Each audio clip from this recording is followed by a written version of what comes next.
How's it going, ladies and gentlemen, and everything between and beyond? My name is Christian Meinholz. I'm here with my co-host, Cayden, and welcome to Titletown tonight, Episode 8.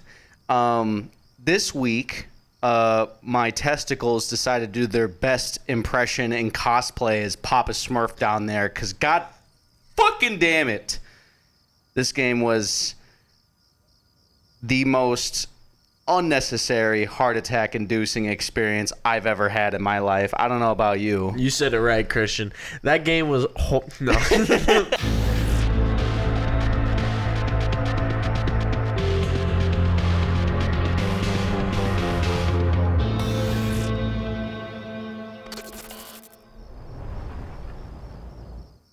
That game was an absolute disappointment. Yeah.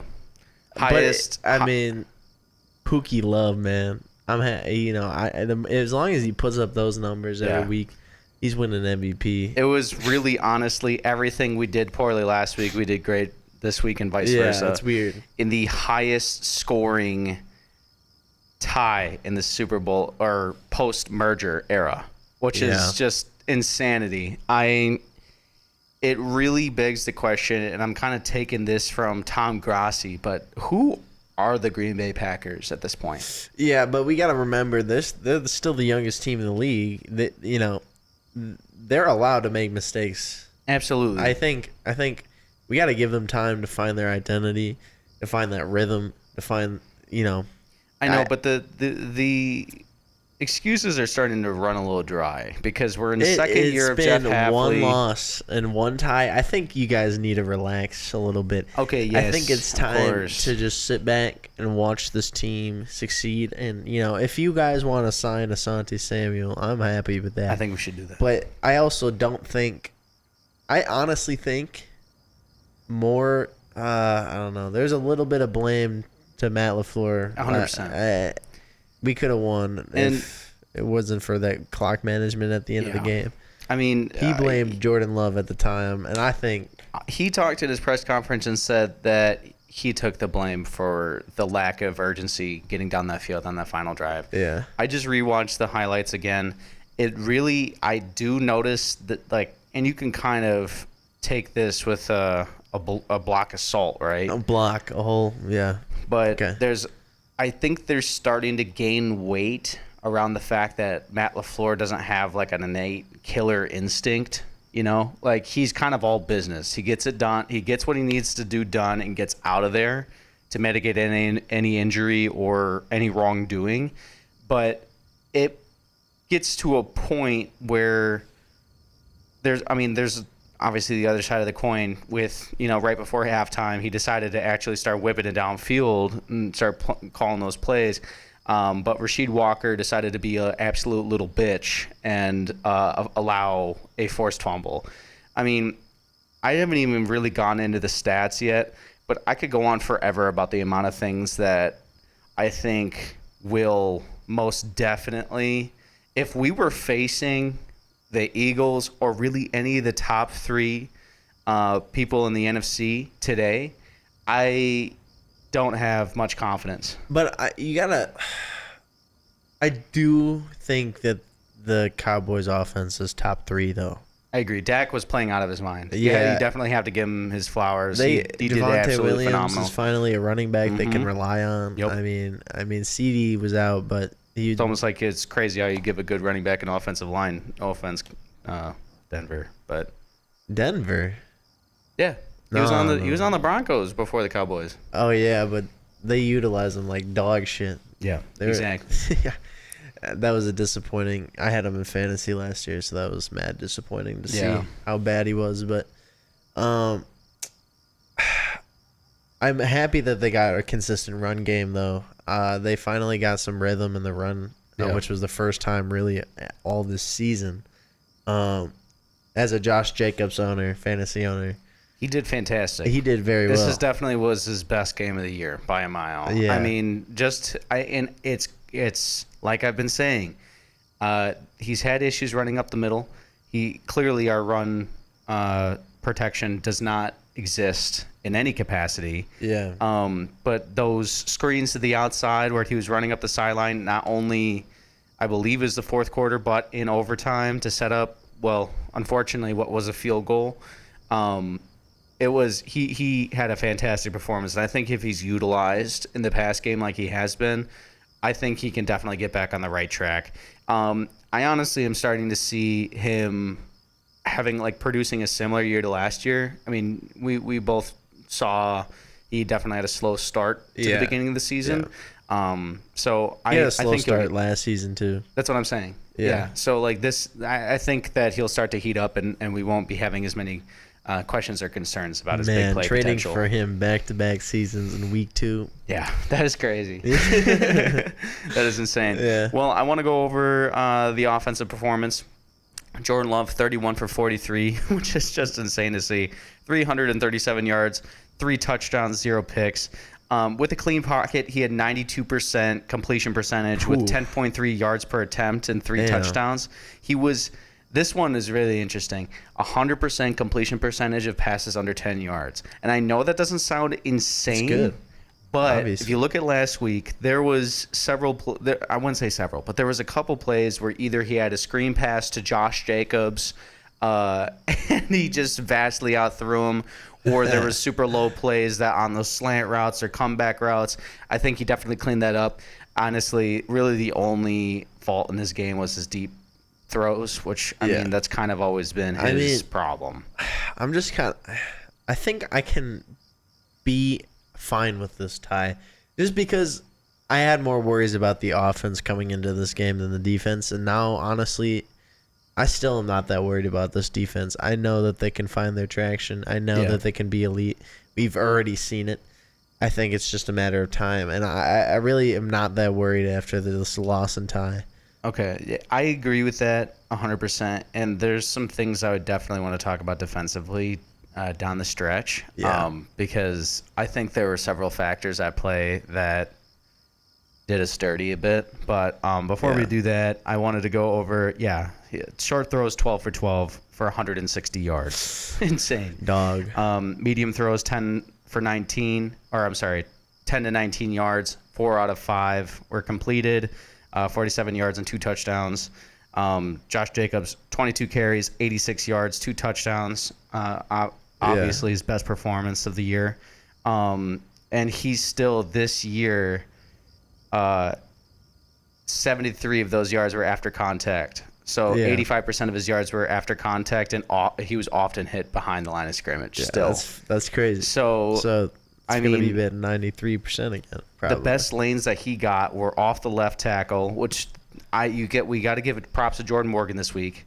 He definitely had a good resurgence. He was the best lineman, probably. I think Elton Jenkins was. I mean, when they were running off of him, it was 8 yards per carry. Yeah, but and off the right tackle, it was 26 yards and a touchdown. Jordan Morgan let up 4 pressures. Yes, and we can go over that, but I'm saying purely from running standpoint, which I don't think is the identity of our offense. Last year definitely was. I think we're trying to play more complementary football this year, or try to integrate a more balanced system. But considering Golden... What's your definition of balanced? Balanced, I mean, I won't necessarily go 50-50. That's what we had last year, basically. Yeah, I think... By the definition, that's pretty balanced. Yeah, but we relied more on the run to create offensive progression. Yeah. And I think it's fair to say, especially when it came to the playoffs and the wild card, our wide receiver room was doing absolute shit. Yeah. So I think where we're at now and where we're trying to get to, it seems like that scope is starting to narrow in. If we can get Josh Jacobs going, we won't need Romeo Doubs to just get 3 touchdowns on Cayden's bench. We'll get into that, but it's fine. I won. So. Speaking of Romeo Doubs, 6 receptions for 8 targets, 58 yards, 3 touchdowns. Matthew Golden, 6 targets, 5 receptions, 58 yards. A long 46-yard completion that would have probably gone to the house if Dontavian caught it, but I don't know where that mistake really lied in. I don't know if that was a route decision, because I was looking at Matt LaFleur's press conference, and he said he was supposed to be doing a deep corner route. So, but I think he said what ended up happening is both of them realized that they blew open the coverage, and they both decided to just go on a full-out sprint. So I think that comes down to, I wouldn't say defensive coaching, but I think common sense. Yeah. You know, if you have two wide receivers that are bunched up on each other, there's definitely like are you gonna get it? Am I gonna get it? You know, like it's honestly understandable to see why it ended up going the way that it did. There was a few plays, like there was one towards the end of the game where I think it was Jalen Tolbert was on a comeback route, and then Dak Prescott basically had infinite pressure, just throws a back foot, perfect throw on the. I couldn't believe that shit. Trying to be Jordan. Trying to be Jordan Love. Yeah, insanity. But we also are we going to talk the penalties? Yes, I'm going to get into that. I just need to go for the rest of the offensive, and then we can get into defensive issues, and then I have it under control. But yeah, Savion Williams, 3 targets, 3 receptions. He is shining, and I'm starting to feel how I felt when they got drafted, like a little bit. Yeah. I honestly think that Savion Williams has a higher ceiling than Matthew Golden, and I'll say that again. I'm gonna say it again, and I know people out there are gonna absolute shit on that take, and it's not because of Matthew Golden's performance. The Guardian Cap duo. I'm pretty sure he's double wrapping that shit. Yeah, but that's. I don't. Did you see how much it came off his head? It keeps happening. I think it's like not latch probably. That's true, but it's significantly bigger than Romeo's. It's just like it's not fully on the helmet. it's goofy just as fuck. Put it in wrong or something. I don't know. But I know. Okay, yes, Matthew Golden had the bigger receptions and longer all that, but I mean, like. I get what you're saying. Savion, I think, is more dynamic in where he could be put, and what kind of routes he can run, and how he can be effective. That might just be because he's not really someone to game plan for quite yet. There's not a whole lot of film on him. I understand that. But I really like Savion, and I'm really excited to see him develop next year. And I'm saying that as a matter of fact of, you know, there's either a jump or a regression in year 2, and he doesn't seem like someone that's gonna. I don't know. I'm kind of more talking out of my ass at that point. I want to talk about re-signing receivers next year because we re-signed Christian Watson for a year, so we have Romeo Doubs coming up this season. Obviously, we have to re-sign him.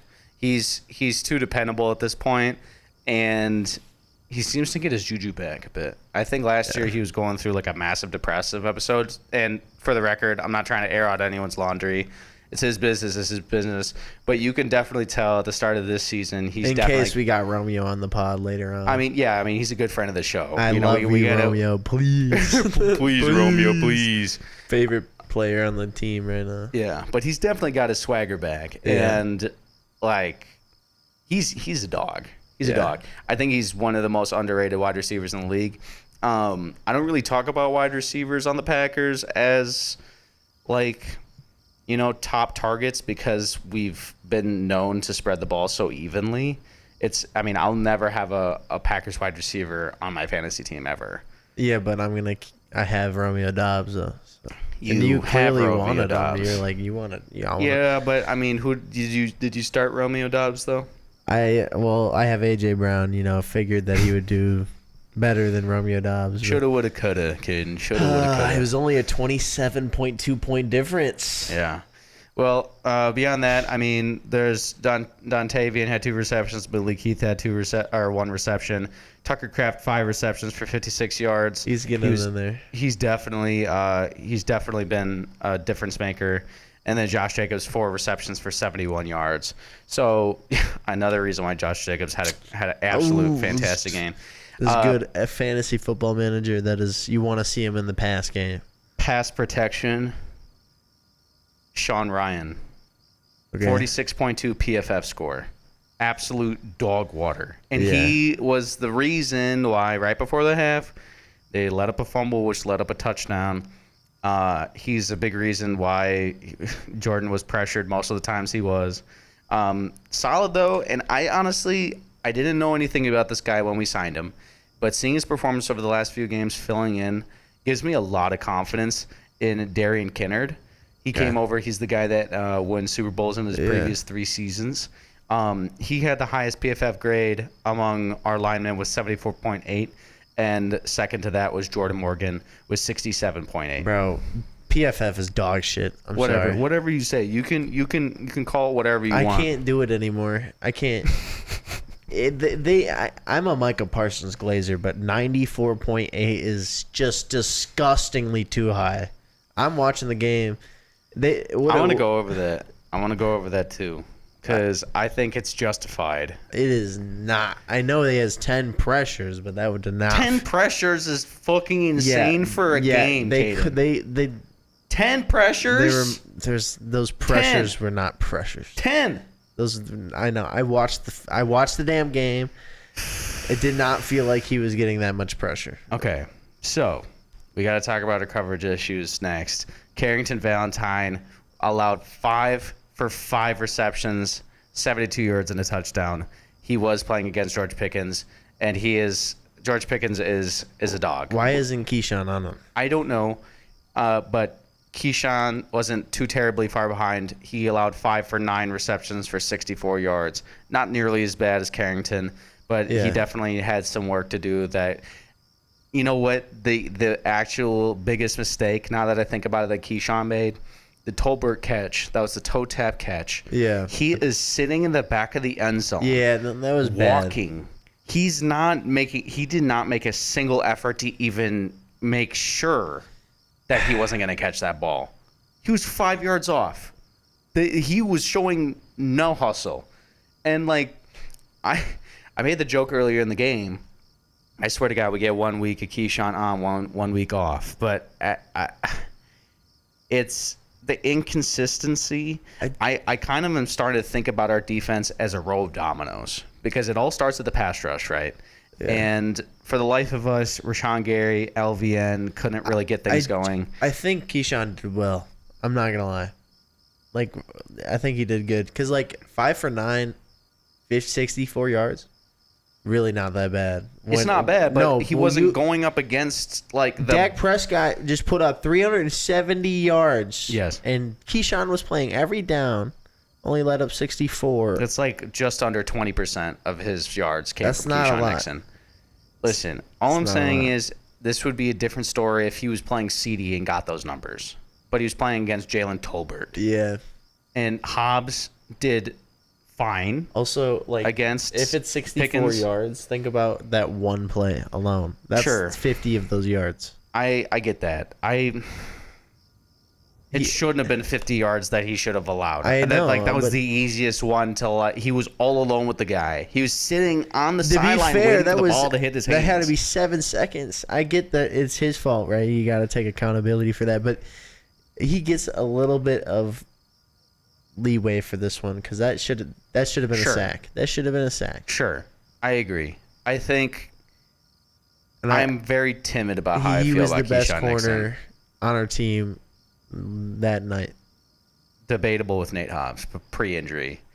Nate Hobbs went out with an injury. I think he was doing pretty decent. He did great. Carrington Valentine filled in for him and then got those 5 for 5 on his ass. Yeah. So I think he was doing fine right before he got injured, pretty decently early in the game, considering overtime, of course. Quay Walker, 59 yards allowed, forced 20 yards after the catch. Edgerrin Cooper, 38 yards allowed, mostly short. I don't think they were really the problem this game. There's definitely a lot of missed tackles, and it was kind of frustrating to watch how many times we missed our fucking tackles. But really, I still don't think that it's the biggest concern. Do you think, and I guess I have my answer to this question, but do you think the cornerback struggles could be fixed schematically, or do you think it would be time to consider bringing in some more depth? Schematically, I mean, even with the injury of Nate Hobbs. Yes. We've seen it.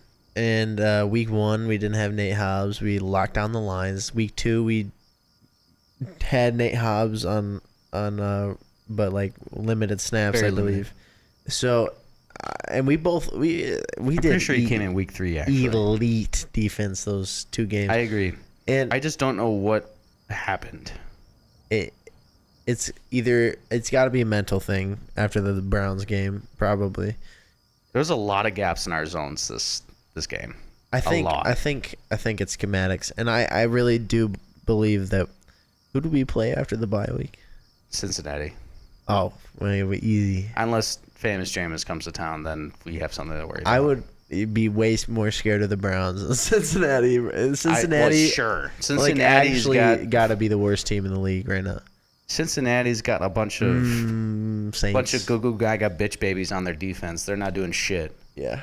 And that's an actual game that I would think if they chose to go with Chase Browning still and he hasn't made a major progression, I have zero worries about the Cincinnati Bengals. Yeah. But I do think that there's room for their adjustment as well. And if they get Jameis Winston, he gets a decent look at the playbook. I think that would be an actual game. I don't think that it really sucks because like they're Jamar Chase fantasy holder. Fuck you. I don't want to talk about it. You got scammed. So I got to talk about the absolute worst part of our team today, or this last game, which was the special teams. The special teams, I mean, the highest graded player on PFF is 68.6, being Enigbare. Zane Anderson, 65.8. How is it not Brandon McManus? How is it not Brandon McManus? He had 2 tackles. And he got fucking hurt on the other one. And his only missed field goal was a block. That did not count. If it gets blocked, that's not the kicker's fault unless it was like a shank. Across the board, the average PFF score for everyone else was 61, and a lot of those got lower than 61. I think Brandon McManus isn't even scored on there then because he was a dog. He was an absolute dog. You got to give it up to this guy. 2 tackles. He's not paid to run that much. I don't think I've ever seen 2 tackles in a game from a kicker. Yeah. No, that was actually pretty crazy. Yeah. And those are good tackles. Listen, it's getting to the point where I think undeniably we have to get rid of Rich Bisaccia. And I say that not just because the last 2 games were definitely decided by the special teams. Because you not even just talking about the blocked field goal, but the fact that there were multiple 40-yard kick returns this game, including the one that happened in overtime that set the Cowboys up on that red zone drive. Yeah, they started at the fucking logo. It's bad, but we also got to give credit to Kevontae Turpin, who's arguably the best returner in the league. Sure, but I mean, look at this. Rich Bisaccia, 2022 when he first came in, he had his best year being 26th in the league. Wow. Okay, yeah, he needed to leave. 2023, 28th in the league. 2024, dead last in the league. 2025, so far, we are 30th in the league for special teams performance. Why? And he is the highest paid special teams coordinator in the NFL. Did not know that part. Yeah. Dude, he needs to fucking go. And it's just like, we as the Packers, I think, we talk about curses on organizations like over and over again, and we could talk about how the Packers is the NFC Championship game and all this shit. But if you look statistically over the last 20 years, our special teams has been garbage. It has been at the bottom of the half at the absolute minimum. Yeah, it's bad, but you can't even say the Packers organization's cursed with how successful they've been. Yeah, I'm saying the special teams specifically. The special teams, there's something in that corner of the locker room. Bro, remember they need to wave some sage or some shit. Tim I can't deal with that shit. And then Mason Crosby back there. I mean, we've had good kickers, but everyone else around it has been kind of boo-boo water. Yeah. Do you think that the special teams has hit its ceiling with Rich Bisaccia, or do you think we need to start fresh? It's crazy though, because like how is our special team struggling? Because our punters is really good too. Yeah, our kicker and our punter are fantastic, but it seems like Welcome back. we got a very interesting statistics on the penalties against the Packers. Listen, buddy, here's the dealio. I don't know what glory holes Jerry Jones was selling to these refs. A lot of glory holes. Glory holes. But, and I hate to be this fan that's saying that we got absolutely cheesed by the refs, but this week I actually think that it played a major role. It did. There were several holding calls that should have been called on Micah Parsons. But at least three that were confirmed. We need to understand that is the consequence to having a star edge rusher, really.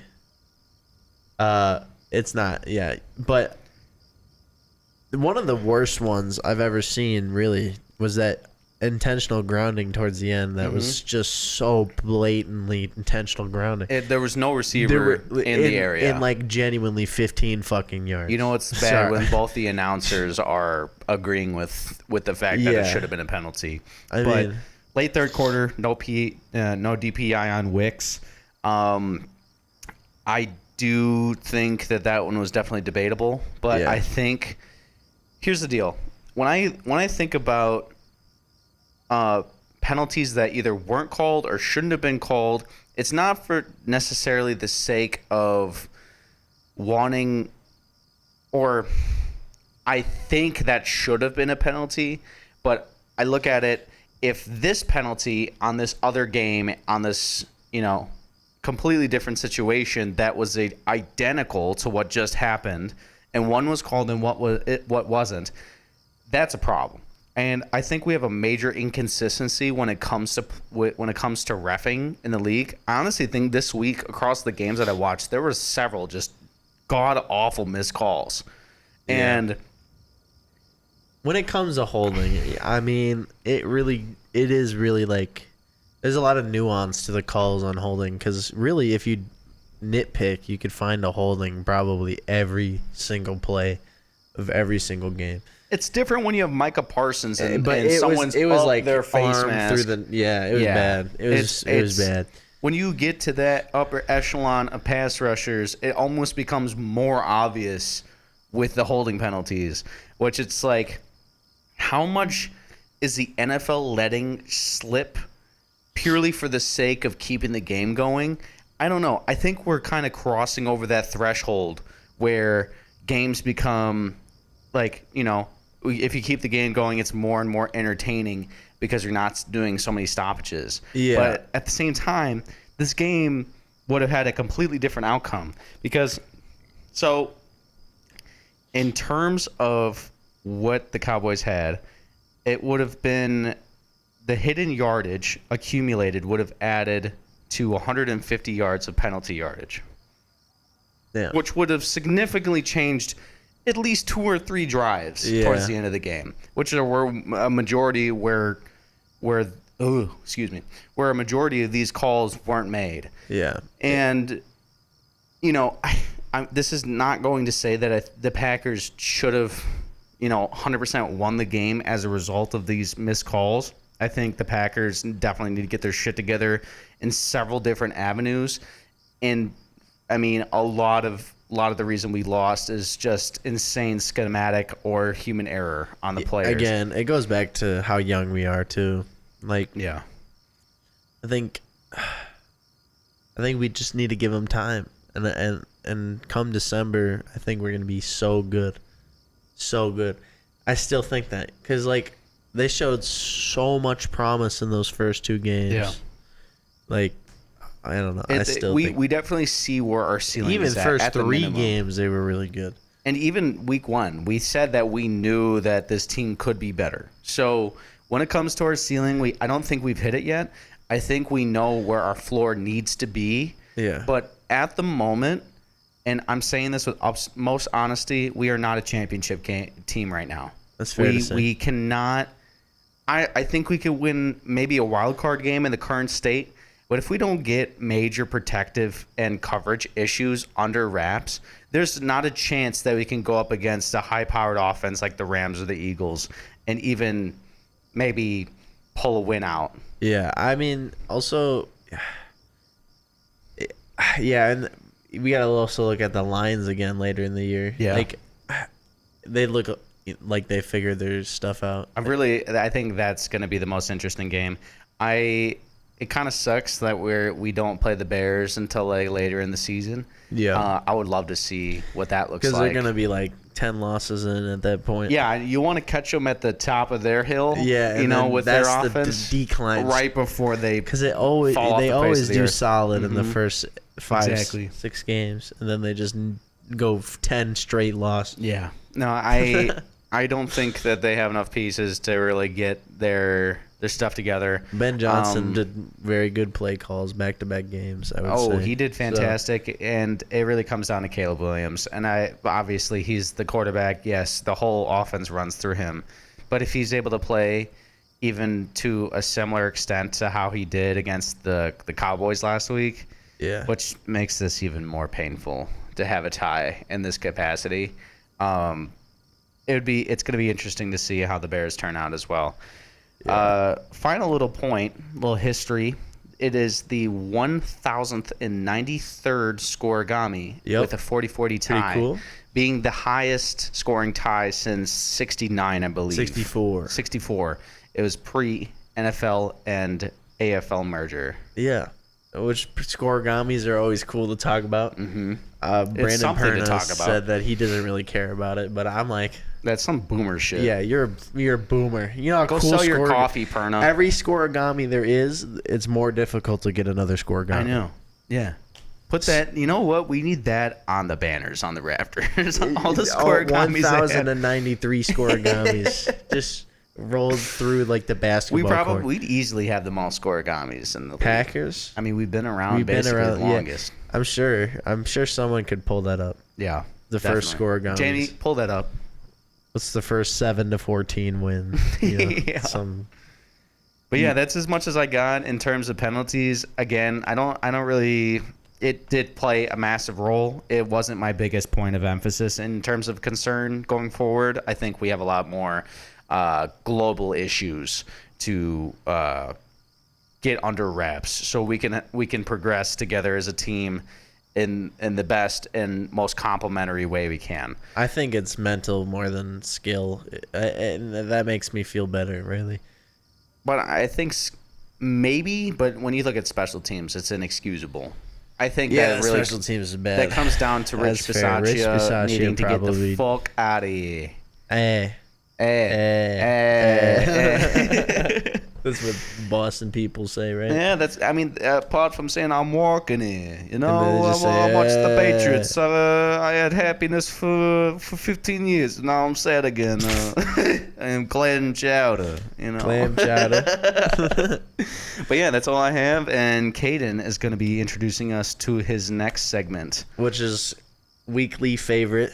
I love the segment, especially when I win every damn week. I'm so good at this game. I mean, my trades have come in what the fuck huge. Ever. Where did my phone go? I'm sorry. If you were to ask me before the season started if Derrick Henry was going to continuously shit the bed for the first 3 or 4 weeks, he's buns. Listen, Lamar Jackson is out. Okay, Lamar looked like ass though. He did look like ass. I think the Ravens. I saw this. The Ravens are the Cowboys of the AFC. Maybe. I think they are. I'm going to get attacked for saying this, but maybe Lamar is a Colin Kaepernick. Do not say that. He is not. He's fallen off. The defenses have figured him out. No, I'm joking. No, absolutely not. The throwing is vastly different. If he gets back on pace, I think he will end up in top 10 all-time quarterbacks. Yeah. I mean, yeah. But James Cook, most consistent back in the league. Arguably the best fantasy back to have on your team right now. I think he is. Josh Jacobs goes nuts. Both of them. Yeah. Great trade acquisitions. Let's talk about your game, though. Yeah, let's talk about my game. It looked pretty rough. He started Daniel Jones over Baker Mayfield, which I immediately told him don't do that, and then he did it anyway. Jahmyr Gibbs, he's going to be fine, solid. Derrick Henry, buns, capital B with a... Holy smokes. What is going... But George Pickens... he probably didn't put his quarterback in because it says I have a 60% chance to beat Ian. Yeah, no, right off Lamar, yeah. So, yeah, this week was pretty buns. I did start Daniel Jones. I didn't like the matchup with Baker Mayfield against the Eagles, considering he's been battling injury all year. I should have anticipated. I knew it was going to be a high-scoring game, but with Mike Evans out and Ibuka kind of, being the number one guy, clearly would be the number one guy covered. I knew that Chris Godwin was coming back, but I didn't anticipate him to have a big week, which he really didn't. He had 3 receptions for 26 yards.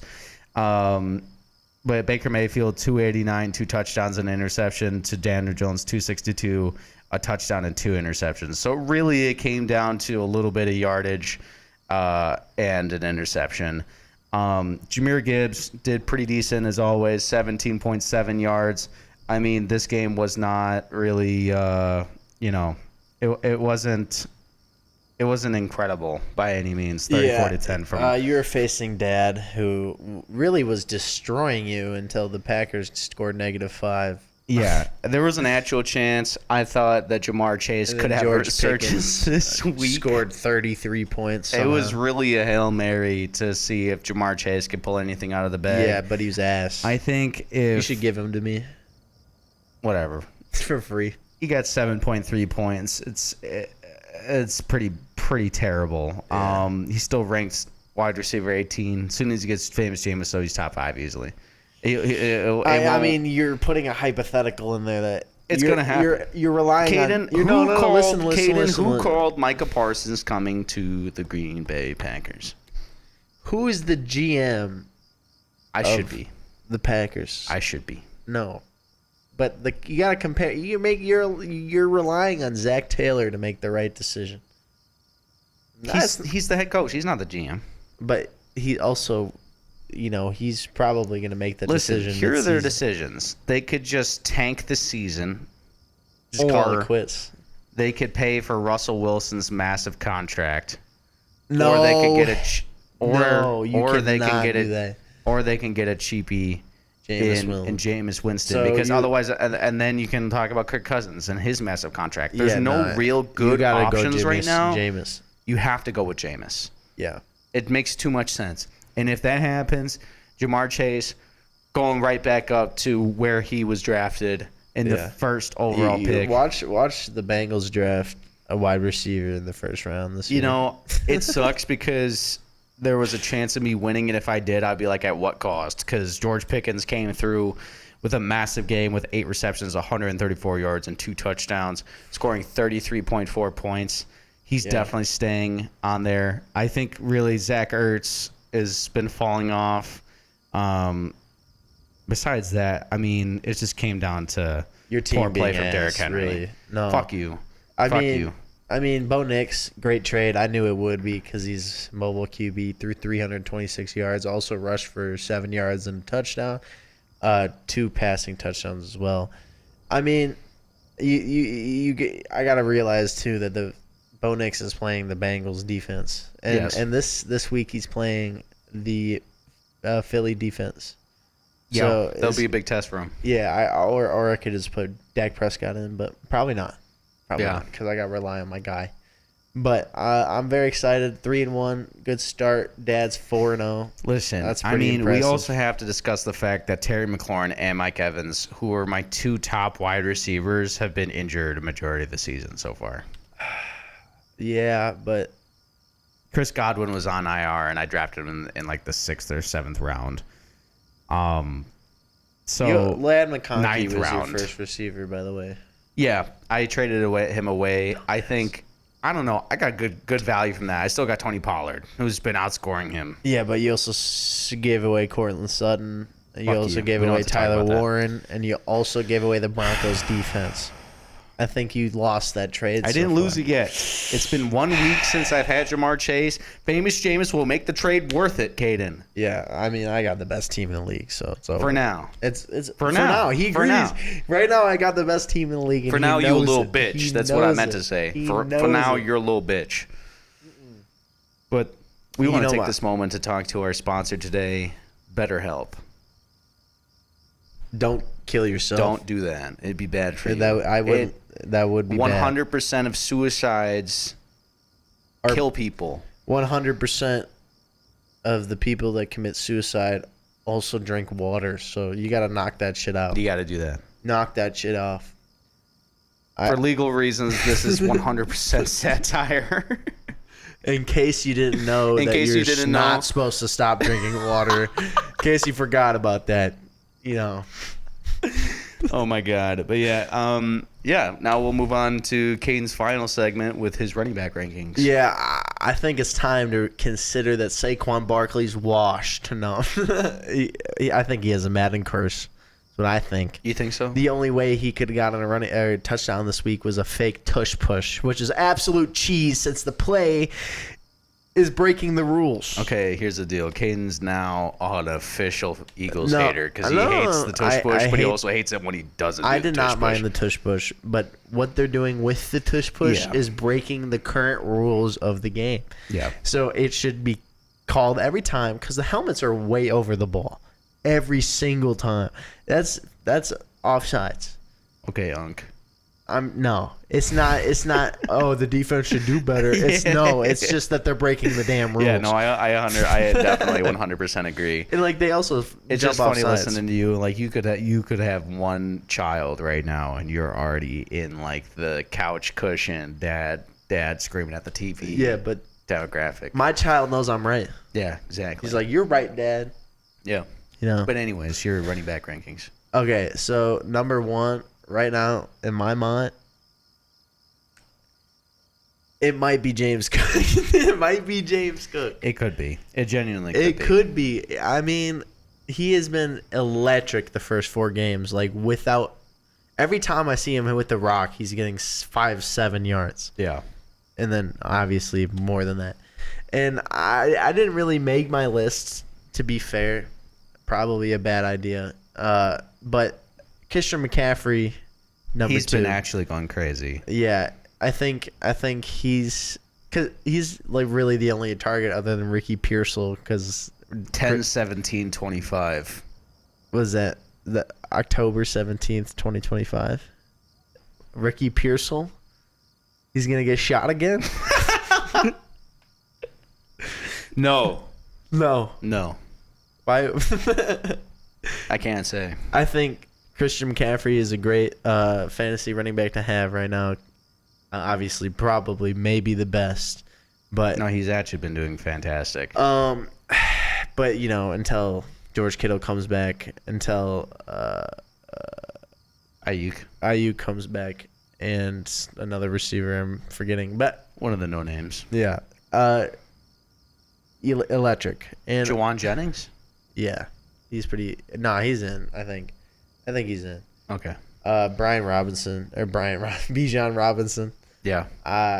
Probably could be one here. And I think you could switch Bijan with James Cook right Listen, here. I know that you hate it when I say that I make predictions, but everyone dogged on me when I said he would be the next Saquon. Because he just makes every prediction, and then he's like, look at this one. No, that I one didn't. Was right. Everyone said that there's a fair amount of people that said Josh Rosen was going to be the shit. I thought he was going to be dog ass.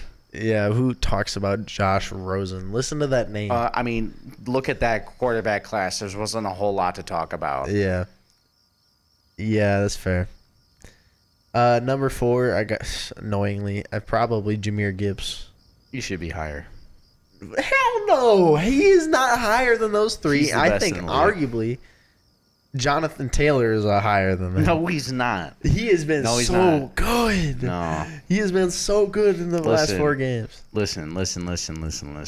Jonathan Taylor is the single back. He's the bell cow. Okay? And I know the share snap between Jahmyr Gibbs and David Montgomery is substantially different. But if you look at the performance, Jahmyr Gibbs definitely eclipses Jonathan Taylor in majority stats. So, do we consider?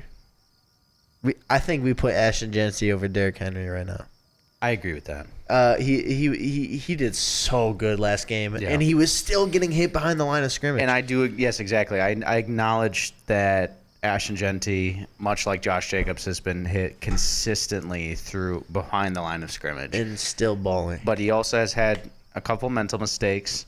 Not nearly as bad as Derrick Henry's, but it's more of a rookie mistake deal than anything. But this last game, he had a career game by a large margin. Yeah. So I would agree that you could put him in front of Derrick Henry for the time being. Yeah. Yeah, maybe Derek's swashed this time. Maybe shut your whore Maybe mouth. you did a terrible fantasy team this year. Maybe shut your cum dumpster ass up. And you can't even blame injury anymore. It's not about injury. It's about mentality. It's about how bad your team is. Imagine what your mindset would be like fumbling once in the first of 3 of your games and then your coach cutting your snap count substantially. It's pretty bad. Yeah. And how in the fuck, and I'm just going to say this as a pissed off fantasy owner, how do you get fucked over that badly by the Chiefs and not even try to utilize Derrick Henry? But also, we put Saquon over Derrick Henry, obviously. Yes. Just throw that in there. I think Derrick Henry is probably like 10, maybe. Where do you put Saquon, at 5? 6. Who's 5? 5 was Ashton Genty. Ashton Genty. So, I'd put Saquon over Ashton Genty. But like this season, Saquon's not been very good. I don't care. I'm putting Saquon over Ashton. I'm not. I'm gonna stick with that. I think you're, and I think that's gonna be consistent throughout the season. I disagree. I think they're gonna learn his ass out, and then they're gonna bomb it to AJ Brown every play. This is exactly what's gonna happen. Listen, you're seeing it for the first few weeks. The Eagles are turning into the Chiefs, and when I say that, I'm meaning the Eagles are turning into the most boring fucking team in the NFL. Yes, they win. Yes, this is how you win championships. You don't want to get injured. It's not Shut fun. the fuck up. You have like arguably the most stacked roster in the last several years, and you're just not throwing the ball. Being a little. You're not passing for a goddamn. Yeah. Unbelievable. It's so boring. It's like I don't think I've even watched a majority of the Eagles games because what the hell is there to even to watch? Buccaneers should have won if it weren't for that blocked field goal return for a touchdown. Yeah, no, I agree. I mean, it's kind of the Buccaneers have had a problem with letting the games run that late, but they should have won. Yeah, they need to do better at the beginning of the games. I think the Buccaneers look so good right now. Yeah. I love Baker. Do you have anything else before we head on? Man, I just need to let you know that 2-2 is worse than 3-1, and my team is better. Is that how that works? It is, because 3 wins is more than 2 wins. And 1 loss is less than 2 losses. That's 2 minus the quantity that. Wait. And Dad doesn't know anything about losses because he got to play you this week. Cayden, shut your whore mouth. I think everyone in the league would have beat you this week. Nope. Oh my God, no. Tarkin would have lost. Rocky would have lost. Nope. Rocky, you need to start accepting. Rocky would have beat your ass. So. Yeah, she would have. Tarkin's the only one that would have lost. Listen. We had a bad week. We're building some team chemistry. You won last week. I have been really busy this last weekend. I did have to go to Milwaukee for some shoots, so I didn't. The fantasy team was really out of sorts. No, it was out of whack because I told you since the beginning of the season, you get your boys all oiled up in the steam room and you have a chat. You do. I think I really got to start grabbing my dudes by the balls. You got to do that every week. Yeah. Okay. And just start yanking it like a cow udder to get them in line. Instead of making them run laps, you just yank their balls. I just double flick the testes. Then they're gonna ball out next week. They're gonna ball out in pure rage, white hot, smoking, oiled up rage. But yeah, if you got to this part of the episode, thank you so much for watching. We've been having some really great additions to our audience. So if you're new here, please consider subscribing. We're just a small channel and just trying to look to get something out there for you guys. And make money. And make money. We're money. Not humble. We want to make money off of you. I want money. So if you want us to make money off of you, just like any other form of entertainment that you've consumed in your lifetime, please hit that subscribe button, like and comment, and share with a friend. But until then, we will talk to you later, and hopefully this next week won't be a shit show. All right, bye-bye!